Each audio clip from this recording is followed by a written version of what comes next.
నమస్తే, welcome to మన AP. ప్రస్తుతం నాతో పాటు చిట్టిబాబు గారు ఉన్నారు. మాట్లాడే ప్రయత్నం చేద్దాం. ఏపీ రాజకీయాలకు సంబంధించి ఒక పక్క సోషల్ మీడియా వేదికగా కొన్ని పోస్టులకు సంబంధించి అసభ్యకరంగా ఉన్నాయంటూ ఇప్పుడు కొంతమంది దాని మీద రెస్పాండ్ అయ్యి కొంతమంది మీద కేసులు పెట్టే ప్రయత్నం చేస్తూ ఉన్నారు. దీన్ని అక్రమ కేసులు అని చెప్పి వైసీపీ వాళ్ళు చెప్తా ఉన్నారు. టీడీపీ వాళ్ళు అయితే ఖచ్చితంగా అప్పుడు మీరు చేసిన తప్పిదాలకి ఇప్పుడు శిక్ష అనుభవించాలి, శిక్ష పడే తీరుతుందనేసి వాళ్ళు కరాఖండిగా చెప్పే పరిస్థితి చేస్తారు. ఇది దాదాపు వర్మ గారి దాకా వచ్చింది. ఇప్పుడు రామ్ గోపాల్ వర్మ గారికి కూడా ఈ కేసుకి సంబంధించి నిన్న పోలీసులు కూడా వచ్చి అరెస్ట్ చేసే ప్రయత్నం చేయగా ఆయన లేకపోవడం వల్ల కొంత దీనికి సంబంధించి చర్చనీయాంశం బయటకు రావడం జరిగింది. దీని గురించి మాట్లాడే ప్రయత్నం చేద్దాం. నమస్తే సార్. సార్, ప్రధానంగా ఏపీ రాజకీయాలకు సంబంధించి ఈ సోషల్ మీడియా అంశాన్ని బాగా ఎక్కువ చర్చ జరుగుతూ ఉంది. అలాగే ఈ సోషల్ మీడియాలో గతంలో పోస్టులు పెట్టిన విషయాలు కానీ లేదంటే ఇదంతా కూడా మీరు ఎలా చూస్తారు? ఇది నేను కేవలం ఒక డైవర్షన్ పాలిటిక్స్గా చూస్తున్నాను. ఎందుకంటే ఇవాళ ప్రభుత్వం ప్రజలకు సమాధానం చెప్పాల్సిన పరిస్థితిలో ఉంది. ఎందుకంటే అన్ని అబద్ధాలు ఆడారు. ఆ సూపర్ 6 అన్నారు, ఏదీ లేదు. దానికి మొన్న బడ్జెట్లో కూడా అరకొరగా ఏదో అలాట్ చేయటం, బడ్జెట్లు కేటాయించడం 5 కంటి తుడుపు చర్యగా చేశారు.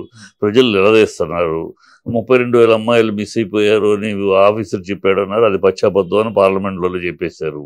సో దాని గురించి ప్రజలు అడుగుతున్నారు. ఆ ఆఫీసర్ ఎవడో, అబద్ధం చెప్పిన ఆఫీసర్ ఎవడో, వాడిని అమ్మాయికి చెప్పానన్నారు, వాడెవడో చెప్పండి అని. సో ఇవన్నీ కట్టుకథలు, మీరు ఎలక్షన్ అప్పుడు అబద్ధాలు ఆడారని ప్రజలు నిలదీస్తారు. దాని నుంచి ప్రజలను డైవర్ట్ చేయడానికి ఎన్నుకోరు. దానికి సోషల్ మీడియా ఎన్నుకోరు. ఎస్, సోషల్ మీడియాలో అంగీకరిస్తాం. నా తల్లిని చెల్లిని అన్ని తిట్టారని లోకేష్ బాధపడటం కానీ, ఇంట్లో ఆడవాళ్ళని లాగి మాట్లాడతారా, తొక్క తీస్తారు, తోలు తీస్తారని పవన్ కళ్యాణ్ ఆవేశానికి కానీ అంగీకరిస్తాం. Okay, correct. అది కుటుంబంలో మరి అది ఎవరెవరు మాట్లాడారు లిస్ట్ కావాలి కదా. ఒక్కళ్ళు మీరు చెప్తున్న ఈ నలుగురే మాట్లాడారా? మీరు మాట్లాడలేదా? జగన్, నువ్వు మీ అమ్మకు పుట్టావా, రాజశేఖర రెడ్డి గారికి పుట్టావా అని మేము అడగం. నీ నీ భార్యకి ఎంతమందితో సంబంధం ఉందో అని మేము అడగం. జగన్, నీ చెల్లెలు నువ్వు రాజశేఖర రెడ్డికి మీ అమ్మకి పుట్టారని గ్యారంటీనా? ఇలా అడగం. ఈ మాటలు ఏంటి? న్యాయం మాటలేనా? జగన్, మీ తాత రాజారెడ్డి పుట్టింది వాళ్ళ నాన్న రెండో భార్యకి పుట్టాడు, అసలు భార్య కాదు, రెండో భార్యకి. నువ్వు ఆ సంతతి ఆయన మాట్లాడింది కరెక్ట్ కాదా? ఇంట్లో వాళ్ళని మాట్లాడారు కరెక్టేనా? అది రోజాని 10 మందితో పడుకున్నావు, రోజా 10 మందితో పడుకున్నావు, నువ్వు మాకు తెలుసు అయ్యి అవన్నీ బయట పెడతాము అని చెప్పి ఆనం వెంకటరెడ్డి పబ్లిక్ ప్రెస్లో మాట్లాడింది కాదా? డైమండ్ రాణి అని ఒక ఆడపిల్లని డైమండ్ రాణి అని పబ్లిక్ మీటింగ్లో మాట్లాడటం తప్పు కాదా? ఇలా లెక్క చూసుకుని అందరూ ఎవరు మాట్లాడి అందరినీ వేయండి లోపలికి, అందరినీ పార్టీకి సంబంధం లేకుండా అందరినీ హర్షిస్తాం. బ్రహ్మాండం బాగా చేస్తున్నారు. అలా అందరినీ వేస్తే ఓకే. మీరు మాట్లాడిన మాత్రమే వేదాలు, మీరు మాట్లాడిన బూతులు, భోషడికేని టీవీలో మాట్లాడింది ఇవన్నీ బూతులు కావు, ఇవన్నీ తప్పులు కావు, ఇవన్నీ వేదాలు మంత్రాలు. ఇతర వాళ్ళు మాట్లాడిన మాత్రం బూతులు, అసభ్యకరమో కుటుంబ సభ్యులు మాట. ఇది అందుకని అంటున్నా డైవర్షన్ పాలిటిక్స్ అని. మీరు నిజంగా చిత్తశుద్ధి ఉంటే సోషల్ మీడియాలో జరుగుతున్నదాన్ని కంట్రోల్ చేయాలంటే ఎస్, అందరూ అంగీకరిస్తారు. అది ఎప్పుడు జెన్యూన్గా చేస్తే. కేవలం కక్ష సాధింపు చర్యగా వాళ్ళని మాత్రం మీరు మాట్లాడి ఎప్పుడు మీకు హక్కు ఉంటుంది? అసలు రాజకీయ విమర్శలప్పుడు ఎప్పుడు హక్కు ఉంటుంది? నేను నిన్ను వెధవాన్ని తిట్టాను, నువ్వు నన్ను తిరిగి తిట్టకుండా నువ్వు మంచి భాషలో మాట్లాడితే అప్పుడు నీకు హక్కు వస్తుంది. మీరు బూతులు తప్పుడు మాట్లాడితే నేను సంస్కారవంతంగా మాట్లాడాను కనుక మీకు హక్కు ఉంటుంది. నేను వెధవనగానే నువ్వు వెధవన్నారని నువ్వు అన్నాక ఇంకా నీకు ఎక్కడి నుంచి హక్కు? నేను బూతులు మాట్లాడితే నువ్వు బూతులు, నేను కుటుంబాన్ని గురించి మాట్లాడితే నువ్వు కుటుంబాన్ని గురించి మాట్లాడితే, నేను మీ సోషల్ మీడియా మాట్లాడింది, వాళ్ళు సోషల్ మీడియా మాట్లాడింది. సో చెల్లు అనుకోవాలి, లేకపోతే అందరినీ వేయాలి లోపలికి. ఈ కోర్టులో నిలవమ్మా, ఈ కోర్టులో నిలవు. కోర్టులో ఇప్పుడు రామ్ గోపాల్ ఉంది. ఇప్పుడు అరెస్ట్ చేస్తాం, వీళ్ళు తీసుకెళ్లి జైల్లో కూర్చోబెట్టి స్టేషన్ తీసుకెళ్లి ఎంక్వైరీ చెప్పి ఏదో శుక్రవారం పూట తీసుకెళ్లి శని ఆదివారం 2 రోజులు పెట్టి బెయిల్ తీసుకొని ఈ 2 రోజులు టార్చర్ చెప్పి ఏదో సులకానందం పొందటం తప్పితే, 3rd డిగ్రీ చేద్దాం కోపం ఉన్నవాళ్ళ మీద అని తప్పితే కోర్టులో నిలవదు. కోర్టులో ఇప్పుడు రామ్ గోపాల్ ఉంది, ఎవడో ఎప్పుడో ఏదో చేస్తే రామగోపాల్ ఏదో రాస్తే 1 year తర్వాత ఎవడికో బాధ కలిగిందంట. ఈ బాధితుడు ఎవడు? చంద్రబాబు బాధితుడైతే బాధపడదు చంద్రబాబు, లోకేష్. సో వాళ్ళు కేసు ఫైల్ చేయాలి. నువ్వెవడివి? మొన్న అది ఒప్పుకోలేదు కదా. మొన్న హైకోర్టులో నాగార్జున విషయంలో హైకోర్టులో ఒక జర్నలిస్ట్ అసోసియేషన్ తరపున వెళ్ళి వేశారు. వేణుస్వామి ఇలా మాట్లాడాడు, నాగార్జున చైతు వాళ్ళ కుటుంబాలు భంగపడ్డాయని వేశారు. కోర్టు ఏమడిగింది? నువ్వెవడు అని అడిగింది. వాళ్ళకి సంబంధం let them come and file. నువ్వెవడివి మాట్లాడతావు? నిన్నన్నాడా నీవు భంగపడ్డా? అతనంటే అతను కేసు అయినాయి, అతను let him complaint, will look it it. నువ్వెవడుగా అని అన్నది. అలాగే ఇప్పుడు రామగోపాల్ విషయంలో కూడా వీళ్ళెవడు? ఎవడో నెల్లూరులో వేసాడు, గుంటూరులో వేసాడు, మీరెవరు? కోర్టు అదే అడుగుద్ది, మీరెవరు? Let them file, let them Chandrababu, Pawan వీళ్ళు కేసు ఫైల్ చేయనివ్వండి, let them come to court. ఈ విషయం కోసం కోర్టుకు వస్తారా చంద్రబాబు? రానివ్వండి. కోర్టు కంప్లైంట్ రావాలి, court KCC complaint should attend. So complaint వస్తారు, రాని ఈ కేసు అయ్యి నువ్వు కంప్లైంట్ ఇవ్వు. నన్ను ఇలా మాట్లాడారని చంద్రబాబు, లోకేష్ కంప్లైంట్ ఇవ్వండి, కోర్టుకు రండి. వాళ్ళు వస్తారు, డిఫెండెంట్ వస్తారు. అది చేయండి. ఎవడో వేస్తే కోర్టులో చలదు, కొట్టేస్తారు, కోర్టు దుమ్ములు పెడతారు. రేపు ఆర్జీవి గారు మీకు బాగా తెలిసి దగ్గర మనిషి కాబట్టి అడుగుతున్నట్టు, ఇండస్ట్రీ వ్యక్తి కాబట్టి మీరు అంటే వ్యక్తిగా ఇప్పుడు ఆయన గతంలో కూడా కొన్ని పోస్టులు పెట్టారు. ఆయన ఏదో కమ్మరాజ్యంలో కడప రెడ్లను రకరకాల సినిమాల గురించో వీళ్ళని ఉద్దేశించి సినిమాలు తీసారు. ఈ పోస్టులు అసభ్యకరంగా పెట్టిరు అనేది సినిమాలు వేరమ్మా, సినిమాలు వేరు. అంటే వాళ్ళు ఫైల్ చేసే వాళ్ళు సినిమాల గురించి చేయలేదు. సినిమాల గురించి చేస్తే తప్పు వద్దు లేదు. సినిమా కమ్మరాజ్యంలో అమ్మరాజ్యం అని కులం మీద ఈయన పెట్టింది ఎంత తప్పు. పవన్ కళ్యాణ్ ఎన్నికలప్పుడు కులం గురించే మాట్లాడాడు. కాపులు ఒకటి కండయ్యా, అన్నీ ఉన్నాయి, ఐకమత్యం లేదు, కాపులు అని కాపుల గురించి కాపులు ఎక్కడ కావాలని అడగలా? మరి అది కుల ఇది కాదా? సో కనుక వాళ్ళు అవి పెట్టరు. ప్లస్ సర్టిఫికేట్ ఇచ్చింది cinema. Certificate once it is certified, it is legal, nobody can question. నువ్వు ఇప్పుడు దాని గురించి మాట్లాడడానికి అసలు బ్లేమ్ చేయాలంటే ఎవరిని బ్లేమ్ చేయాలి? సెన్సార్ ఆఫీసర్ని, ఆ సర్టిఫికేట్ ఇచ్చిన మెంబర్స్ అడగండి. అంతే చెప్తే కించపరిచే విషయాలు లేదా మా పర్సనల్ విషయాన్ని చూపించే చరిత్ర చూపించాడమ్మా. చరిత్ర చూపిస్తే చరిత్ర చూపించేప్పుడు నిజాలు చూపిస్తారు. అది చరిత్ర తప్పు అయితే సెన్సార్ ఇవ్వదు కదా. సాక్ష్యాధారాలు ఇప్పుడు కాశ్మీర్ ఉంది, కాశ్మీర్ ఫైల్స్ కాదు చూపించారు. 274 అబ్జెక్షన్స్ చెప్పారు. ప్రతిదానికి వీళ్ళు సాక్ష్యాలు చూపించారు, పేపర్ కట్టింగ్స్, హిస్టారికల్ ఎవిడెన్సెస్ చూపించారు. అందుకని ఏం మాట్లాడలేక నోరు మూసుకుని సర్టిఫికేట్ ఇచ్చారు. సో ఎవిడెన్స్ వీళ్ళు అలాగే ఎవిడెన్స్ ఏం చూపించారు. వాళ్ళు పెట్టిన కమెంట్కి ఎక్కడ ఉంది, పేపర్లో కటింగ్ ఏంటి, వాళ్ళు మాట్లాడిన వీడియోలు ఏంటి చూపించుంటారు. సో వాళ్ళు మాట్లాడేది చెప్పేటాం మేము అంటారు. సో ఆ సర్టిఫికేట్ ఊరినే అమ్మాయి బ్లైండ్గా ఎవరు ఇలాంటి విషయాల్లో డెఫినెట్గా censor board will be very cautious. మీరు ఇది చెప్పారు, దీనికి సాక్ష్యం ఎక్కడ, దీనికి ఆధారం ఏంటి, ఏ ఆధారం మీద ఈ సీక్వెన్స్ పెట్టారు అడుగుతారు. అడిగినప్పుడు ఆధారం చూపించలేనప్పుడు ఆ సినిమాని ఇవ్వరు సర్టిఫికేట్. సో ఈ సెన్సార్ అయిపోయిన సినిమాల గురించి, సర్టిఫికేట్ వచ్చే సినిమాల గురించి మీకు మాట్లాడే అర్హత లేదు, రైట్ లేదు. వాటి గురించి వీళ్ళు అందుకని సినిమాల గురించి మాట్లాడాల. పోస్టుల గురించి, పోస్టులు రాజకీయ పోస్టులు జరిగినాయి, ఎన్నడూ దరిద్రంగా జరిగింది. దాంట్లో వాస్తవం అటు సమర్థించట్లా. వాళ్ళు మాట్లాడింది తప్పు ఒప్పు అంటలా. వాళ్ళు మాట్లాడింది తప్పే, రోజా మాట్లాడింది తప్పే, కొడాలి నాని మాట్లాడింది తప్పే, వంశీ మాట్లాడింది తప్పే. అదే బ్రెత్తో మీ ఆనంద వెంకటరెడ్డి మాట్లాడింది తప్పే, మీ పట్టాభి మాట్లాడింది తప్పే, మీ లేడీ కార్యకర్తలు మాట్లాడింది తప్పే, మీ పవన్ కళ్యాణ్ మాట్లాడింది తప్పే.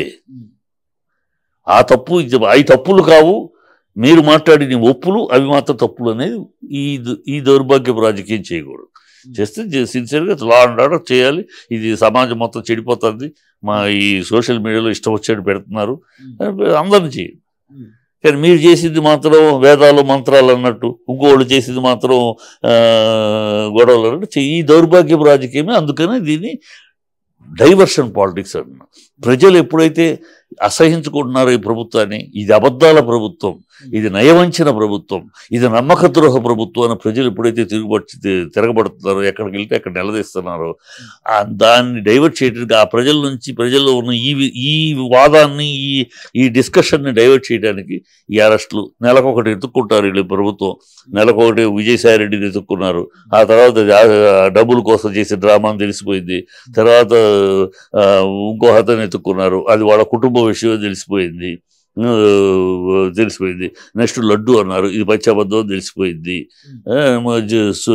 నెక్స్ట్ షర్మిల అన్నారు, షర్మిల అని వాళ్ళ అమ్మాయి విజయమ్మ ఫోన్ చేసి విజయమ్మ ప్రెస్ మీట్ పెట్టి దుమ్ము దులిపింది.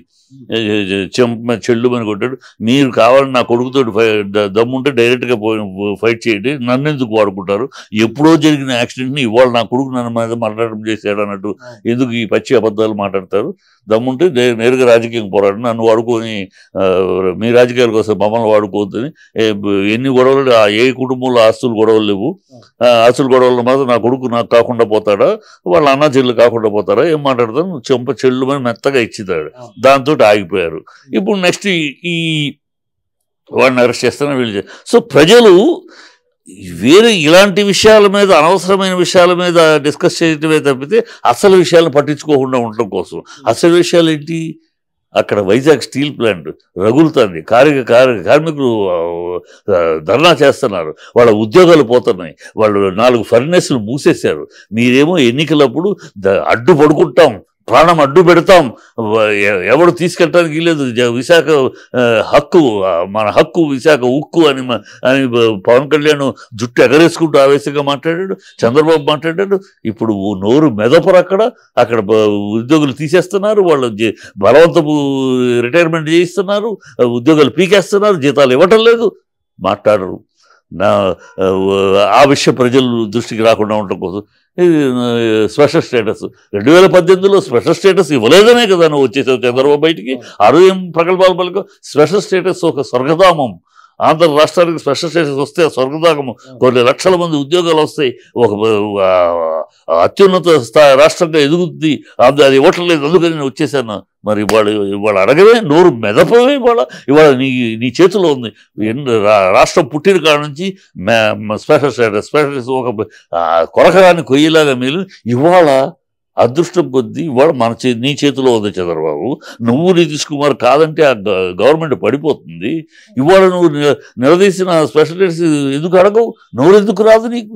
స్పెషల్ స్టేటస్ వస్తే స్వర్గధామం నీనోరేగా మాట్లాడింది, లక్షల ఉద్యోగాలు వస్తాయి నీనోరేగా మాట్లాడింది. నువ్వు మాట్లాడితే పవన్ కళ్యాణ్ మాట్లాడితే స్పెషల్ స్టేటస్ కోసం అని. మరి వాళ్ళు నోరు ఇప్పరే. ఈ ప్రజలు ఎక్కడ అడుగుతున్నారు? ప్రజలు ఇవన్నీ ప్రశ్నిస్తున్నారు.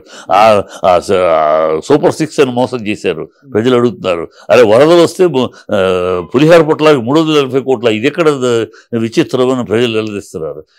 ఈ నిలదీస్తున్న వాటి నుంచి ఈ ప్రజల మధ్య ఈ చర్చ రాకుండా, ఈ స్పెషల్ స్టేటస్, ఈ విశాఖ ఉక్కు, వీళ్ళ అవినీతి ఈ రాకుండా ఉండటం కోసమని ఇలాంటి డైవర్షన్ పాలిటిక్స్ తప్పితే దీంట్లో ఏం పసలేదు. కోర్టులో ఏ ఒక్క కేసు కోర్టులో నిలవదు. కానీ అదిగా సార్, ఇప్పుడు ఆర్జీవి ఇంటికి మన పోలీసులు రావడం జరిగింది, తర్వాత ఆయన లేరు అనే దానికి రకరకాల రూమర్స్ వస్తా ఉన్నాయి. అంటే పారిపోయాడను, కొంతమంది అంటే దాక్కున్నాడని. అంటే మీకు బాగా ఆయన మైండ్ సెట్ తెలుసు కదా? నాకు తెలుసు.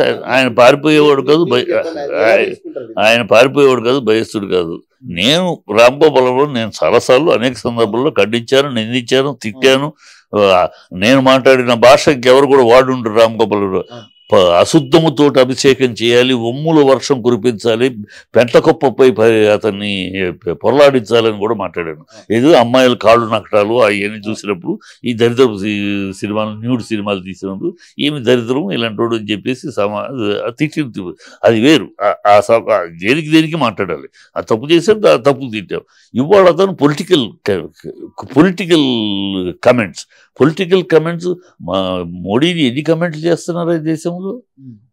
మోడీని ఎన్ని కమెంట్లు చేస్తున్నారు? రాక్షసుడు అన్నారు, ఇంకోటి అన్నారు, రక్త పిపాస అన్నారు, తిడతానే ఉన్నారు.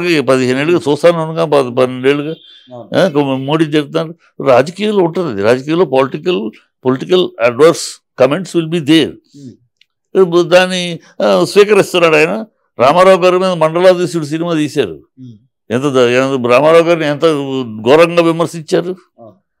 రామారావు గారు ఏం చేశారు, నవ్వుకున్నాడు అంతే ఆయన.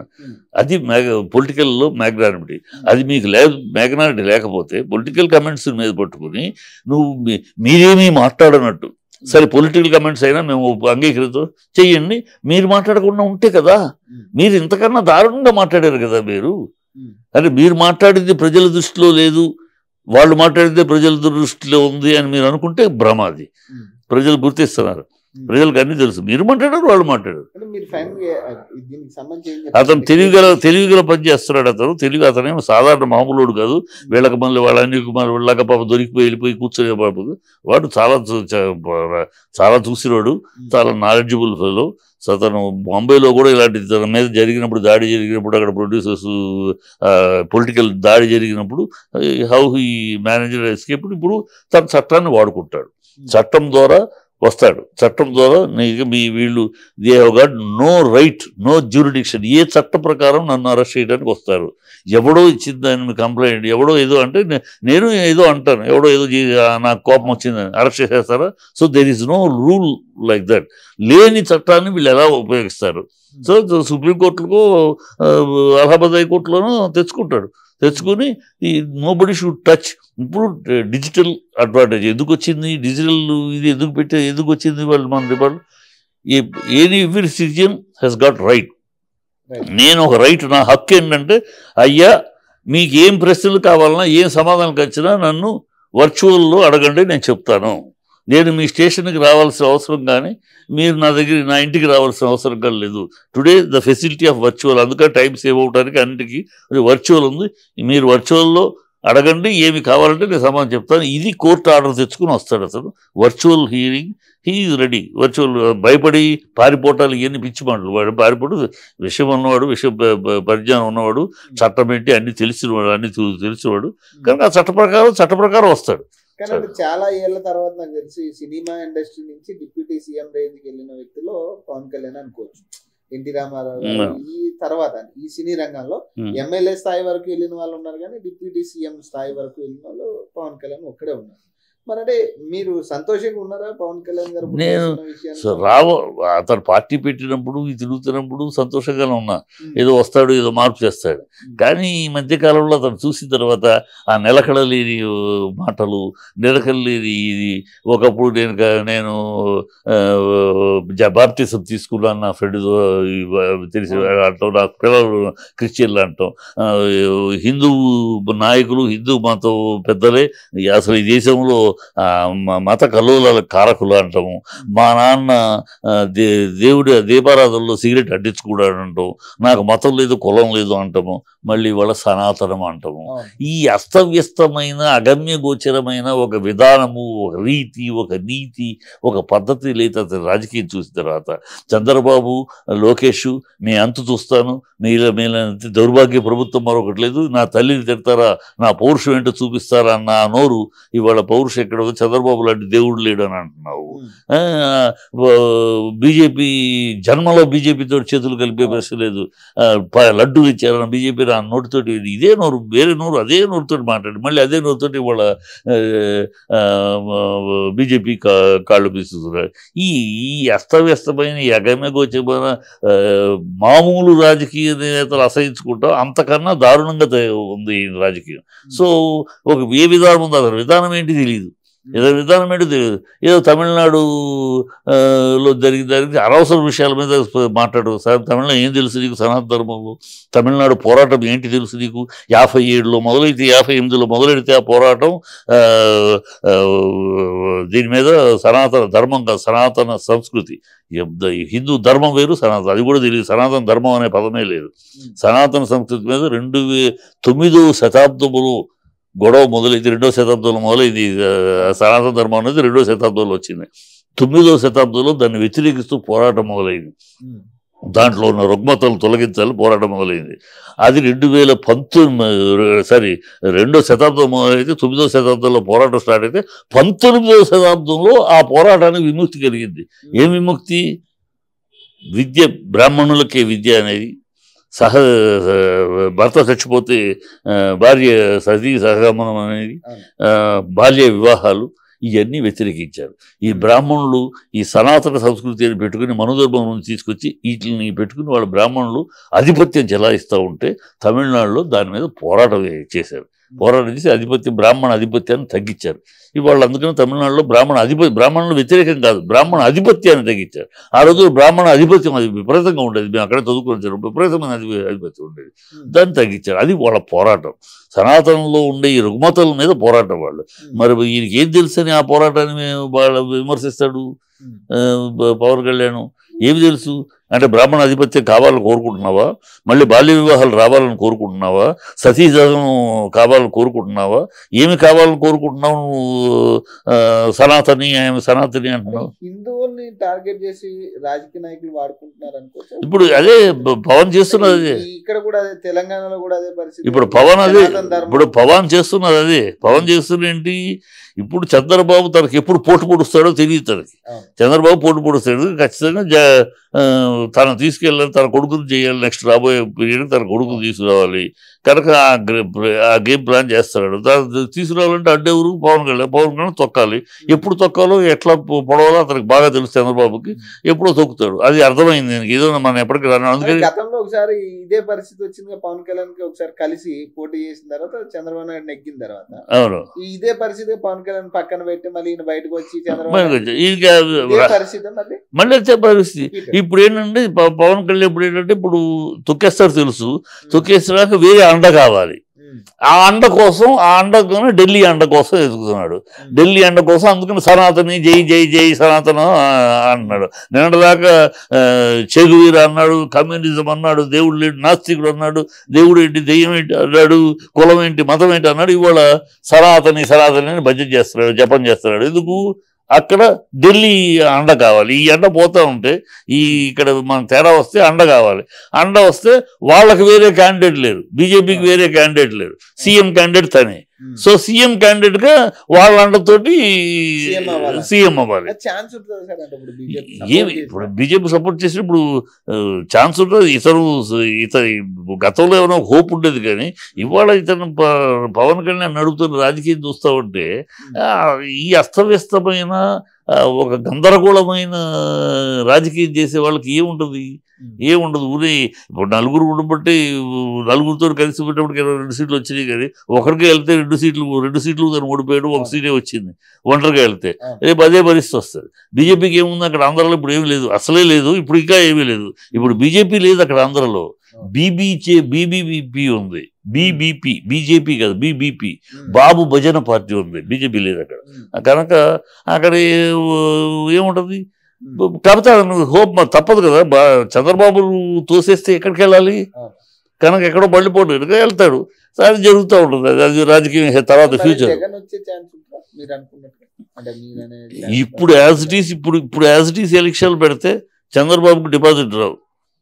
ఇంక రాబోయే కాలంలో టైం ఉంది కనుక టైంలో ఏమన్నా మార్పులు చేసుకుని ప్రజల అభిప్రాయం, ప్రజల యొక్క మన్ననలు పొందరు. ఇప్పుడైతే ప్రజలు టోటల్గా మీరు ఎక్కడ టచ్ చేయండి, ఏ వర్గం విద్యార్థులు టచ్ చేయండి, వ్యవసాయదారులు టచ్ చేయండి, ఆడవాళ్ళని టచ్ చేయండి, పిల్లల్ని టచ్ చేయండి, అందరూ ఉమ్మొస్తున్నారు. స్కూల్ పిల్లలు బాధపడుతున్నారు. వాళ్ళకి అన్ని వచ్చాయి, ఇప్పుడు ఏమి రావట్లేదు. స్టూడెంట్స్ రీఎంబర్స్మెంట్ లేదు. వ్యవసాయదారులకి లేదు. ఏ వర్గముని ఉద్యోగాలు లేవు, విద్యార్థులకి లేవు. అన్ని వర్గాలని అసంతృప్తి తీసుకెళ్ళిపోయారు. అంటే ఎందుకు తీసుకెళ్లారు? పచ్చబద్దాలు అంటారు. అది ఇచ్చేస్తాను పచ్చబద్దాలు ప్రజలు నమ్మించి గెలిచేశారు. ఇప్పుడు ఆ అబద్ధాలు చేయలేరు. ఆ రోజు మా లాంటి వాళ్ళు అడిగాం, జగన్ 67,000 చిల్లర లక్షలు 67,000 ఈ ఖర్చు పెడతా ఉంటే 60 లక్షల చిల్లర ఖర్చు పెడతా ఉంటే సంక్షేమ పథకాలకి శ్రీలంక అయిపోద్ది అన్నారు కదా మీరు. మరి అలాంటి మీరు 1,27,000 ఖర్చు పెడతామని సంక్షేమ పథకాలు మీరు చెప్పి 1,20,000 కోట్లు అవుతాయి. మరి ఇదేమవుతుందంటే మేము సంపద సృష్టిస్తాం అని అన్నారు. అప్పుడు ఇప్పుడు ఏమైందో సంపద సంవత్సరం కావాలి కదా, సంవత్సరం అది మా ఎన్నికలప్పుడు ఎందుకు చెప్పాలి? మరి ఎన్నికలప్పుడు 3వ రోజు మేము సంతకం పెట్టిన రోజే మొదలెడతాం ఎందుకు చెప్పారు? అంటే అప్పుడు ఐవాష్ ఎప్పటికప్పుడు సంవత్సరం, ఇప్పుడు సంవత్సరం తర్వాత ఇంకోటి ఆర్థిక ఇబ్బందులు, ఇంకోటి ఏదో కారణాలు చెప్పి ఆయన అంతే. చంద్రబాబు గురించి తెలుసు, చంద్రబాబు అలాగే చేస్తాడు, ప్రజలు కూడా తెలుసు. కానీ ప్రజలు ఎక్కడ మోసపోయారు, ఎక్కడ బాధపడ్డారంటే చంద్రబాబు చెయ్యిను పోయినసారి 2014 600 హామీలు ఇచ్చి 6 హామీలు కూడా నెరవేర్చలేదు. చంద్రబాబు చేయడం తెలుసు. అయినా సరే ఈ 6 అడుగుల బుల్లెట్ అని పక్కన ఉన్నాడుగా పవను, ఈ బుల్లెట్ ఏదో చించేస్తాడు, నిలదీస్తాడు, అడిగేస్తాడు, కడిగేస్తాడు అని చెప్పి నమ్మారు.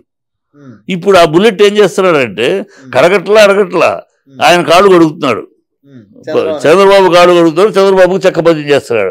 ఆయన ఇంకా 10 ఏళ్ళు సీఎం, ఆయన ఆఫీసర్స్ తోటి మాట్లాడుతుంటే నాకు కళ్ళు బయలు కాబోతాడు, ఎంత నాలెడ్జ్గా మాట్లాడుతాడు. 14 ఏళ్ళు సీఎం ఉన్నాడు, ఆ మాత్రం మాట్లాడిపోతే ఈయనకి కొత్త కావచ్చు, అలా మాట్లాడతాడు. ఇప్పుడు